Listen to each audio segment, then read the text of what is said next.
Halo semuanya, perkenalkan nama saya Kristian Munte dari kelas 15 nomor absen 7. Pada kesempatan kali ini, saya akan membuat video pembelajaran tentang keanekaragaman hayati, yang merupakan tugas biologi.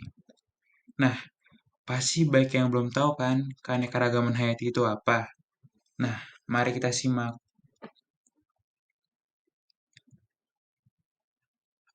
Apa sih itu keanekaragaman hayati? Keanekaragaman hayati adalah berbagai jenis makhluk hidup yang menunjukkan seluruh variasi gen, spesies, dan ekosistem dalam suatu tempat. Nah, pasti penasaran kan contohnya itu apa aja? Nah, tingkat keanekaragaman hayati dibagi menjadi 3 tingkatan. Yang pertama ada tingkat gen, dan yang kedua ada tingkat spesies, dan yang ketiga ada tingkat ekosistem.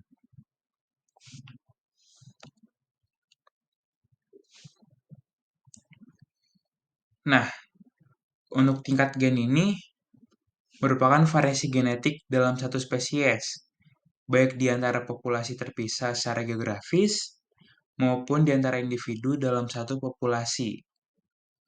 Nah, keanekaragaman tingkat gen ini bisa disebut juga sebagai varietas, nama lainnya. Nah, untuk contohnya, ada sapi dengan ras sapi Bali, sapi Madura, sapi Fresh Holland, dan masih banyak lagi. Oke, kita lanjut ke tingkat spesies. Keanekaragaman tingkat spesies yaitu keanekaragaman yang ditemukan pada komunitas atau kelompok berbagai spesies makhluk hidup dalam genus atau famili yang sama. Nah, untuk contohnya sendiri, itu ada pohon aren, pohon kelapa, pohon pinang. Nah, yang terakhir ada tingkat ekosistem. Tingkat ekosistem yaitu keragaman habitat sebagai tempat berbagai jenis makhluk hidup melangsungkan kehidupannya dan berinteraksi dengan faktor abiotik dan biotik lainnya. Nah, untuk jenis atau contohnya, keanekaragaman tingkat ekosistem dibagi menjadi 2 lagi, yaitu ada ekosistem darat dan ada ekosistem air. Nah, berikutnya. Yang pertama ekosistem darat. Contoh ekosistem darat ada 6. Yang pertama, ada curah hujan yang paling tinggi. Ini disebut juga sebagai hutan hujan tropis. Ciri-ciri hutan hujan tropis yang pertama, curah hujannya paling tinggi, sekitar 200 sampai 450 cm persegi per tahunnya. Dan yang kedua, hutan ini memiliki rata-rata suhu 25 derajat Celcius. Dan yang ketiga, nah hutan ini dominan tumbuhannya itu angiospermae, seperti dingin, cukup tinggi, tanaman berbunga, dan pohon besar. Dan yang kedua ada savana, atau bisa disebut juga ada sabana atau stepa. Nah, curah hujan di savana ini sekitar 90 sampai 150 cm persegi per tahunnya. Dan yang kedua, suhu udara cenderung panas sepanjang tahun. Dan yang ketiga, di savana ini didominasi oleh rumbutan yang diselimuti oleh pohon. Nah, kita selanjutnya. Ini ada hutan gugur. Nah, curah hutan gugur itu sekitar 75 sampai 100 cm kubik per tahun. Untuk ciri-ciri yang kedua, itu hutan ini terdapat di negara 4 musim aja. Dan yang ketiga, hutan gugur ini dipenuhi pohon-pohon berdaun lebar dan rata yang mengulurkan daunnya saat musim kemarau. Nah, yang keempat, ada hutan taiga. Nah, hutan taiga ini curahnya hampir sama seperti yang sebelumnya, hutan gugur. Tetapi perbedaannya tumbuhan itu dominan berpolifer seperti pohon pinus. Nah, untuk selanjutnya ada tundra. Nah, suhu di hutan tundra ini sangat dingin, sekitar -2 derajat sampai dengan 8 derajat Celcius. Dan ciri-ciri yang kedua, radiasi mataharinya sangat minim. Maka dari itu, tundra ini sangat dingin. Dan yang terakhir ada gurun. Ciri-cirinya adalah yang pertama, curah hujan di gurun ini sekitar kurang dari 25 cm per tahunnya. Terus ciri selanjutnya yang kedua, evaporasi di gurun ini sangat tinggi.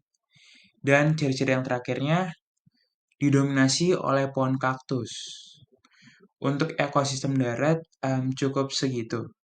Dan selanjutnya kita lanjutkan oleh ekosistem perairan. Nah, ekosistem perairan.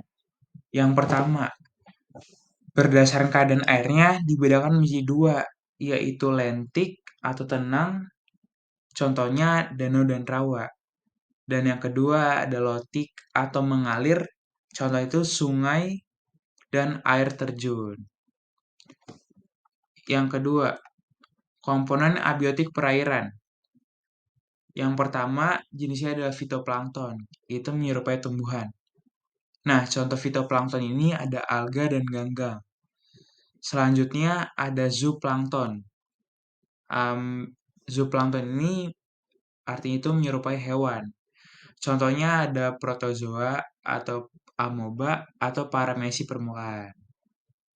Nah, terus yang pertama ada neuston, organisme yang mengapung di atas air. Contoh neuston itu ada serangga air dan teratai dan lain-lain. Yang kedua ada nekton. Nekton ini organisme yang berenang bebas. Contohnya itu ada ikan, kecebong. Yang ketiga ada bentos. Organisme yang berada di dasar air. Contoh itu ada kepiting, udang air, dan lain-lain. Yang keempat itu ada perifiton. Organisme yang menempel di organisme lainnya. Contoh perifiton itu ada siput dan keong, dan masih banyak lagi.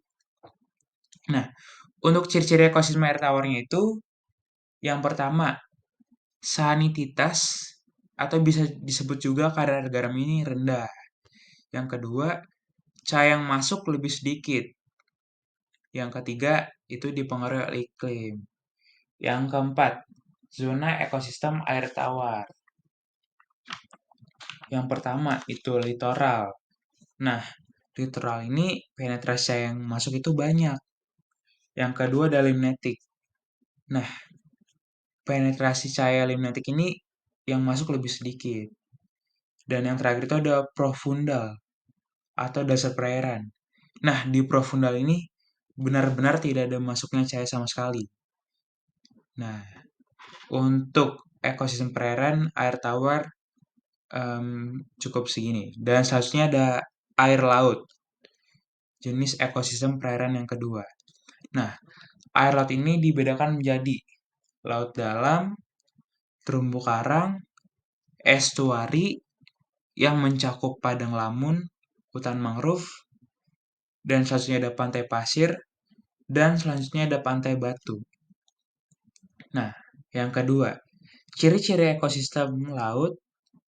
Yang pertama, sanititasnya ini tinggi, berbanding terbalik dengan air tawar tadi, yang sanititas itu rendah. Dan yang kedua, penetrasi yang masuk itu banyak. Sama juga berbanding terbalik dengan air tawar yang tadi, yang penetrasi yang masuk itu dikit. Nah, tetapi yang terakhir berbeda. Tak dipengaruhi oleh cuaca dan iklim. Sedangkan kalau air tawar tadi itu dipengaruhi oleh cuaca dan iklim. Dan ciri-ciri ekosistem laut yang terakhir, arus lautnya dipengaruhi oleh angin. Nah, Berdasarkan identitas saya dibagi menjadi 3, yaitu fotik yang yang artinya itu cahaya yang masuk itu banyak. Yang kedua ada diskotik atau twilight yang dimana cahaya yang masuk ini lebih sedikit. Dan yang terakhir ada apotik atau laut dalam yang tidak ada pencahayaan sama sekali di dasar. Keempat, berdasarkan kedalaman laut dibagi menjadi 4, yaitu litoral, zona pasang surut di pesisir pantai, dan yang kedua ada neritik. Nah, neritik ini kedalaman itu kurang dari 200 meter. Yang ketiga ada bathyal, yang kedalamannya dari 200 sampai 2000 meter. Yang keempat ada abyssal, kedalamannya ini lebih dari 2000 meter. Dan yang terakhir ada hadal. Nah, kedalaman ini lebih dari 6000 meter. Nah, untuk ekosistem perairan cukup sampai sini saja. Dan yang terakhir ada persebaran flora dan fauna di Indonesia. Nah, pasti pada penasaran kan, persebaran flora dan fauna Indonesia itu ada di mana aja sih hewan-hewannya? Nah, persebaran flora dan fauna Indonesia dibagi menjadi 3 wilayah. Yang pertama ada tipe Asiatis. Nah, tipe Asiatis ini, wilayah ini meliputi Pulau Jawa, Sumatera, dan Kalimantan, seperti pada gambar. Dan yang kedua, flora dan fauna hampir sama dengan yang ditemui di Asia. Dan yang ketiga, nah, untuk floranya yang ditemukan heterogen seperti lumut, paku, jamur, meranti, mahoni, dan lain-lain. Nah, di tipe Asiatis ini ada hewan endemik. Contohnya itu ada badak bercula 1, harimau Sumatera, gajah Sumatera, beruang madu, pesut mahakam, dan lain-lain. Nah, buat yang belum tahu, hewan endemik itu merupakan hewan yang hanya ada identik yang ada di Indonesia saja dan tidak ada di negara manapun. Nah, kita lanjut ke tipe yang kedua, yaitu tipe peralihan. Nah, wilayah tipe peralihan ini mencakup Pulau Bali, Nusa Tenggara, dan Sulawesi.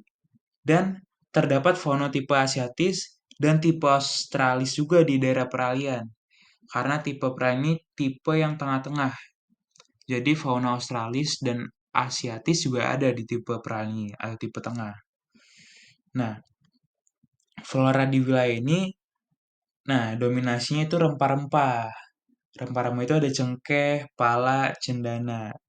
Nah, yang terakhir di tipe peralihan ini hewan endemiknya itu ada komodo, anoa, babi rusa, burung maleo. Nah, kita masuk ke tipe yang terakhir. Tipe yang terakhir ini ada tipe Australis. Nah, tipe Australis ini mencakup Pulau Papua, Maluku, dan sekitarnya yang dekat-dekat dengan daerah Australia. Nah, karakter sini menyerupai flora dan fauna di benua Australia. Nah, pasti dong karena namanya aja tipe Australis. Pasti karakteristik ini sama kayak di Australia. Nah, untuk floranya itu ada pohon sagu, pohon rasa mala, dan eukaliptus, dan masih banyak lagi. Nah, untuk fauna endemik yang ada di tipe Australis itu ada burung cendrawasih, walabi, dan kasuari. Oke, mungkin untuk kali ini cukup sampai sini saja penjelasan atau video pembelajaran tentang keanekaragaman hayati. Saya harap em, saya harap video ini dapat dimengerti dan dapat dipahami. Oke, terima kasih semuanya.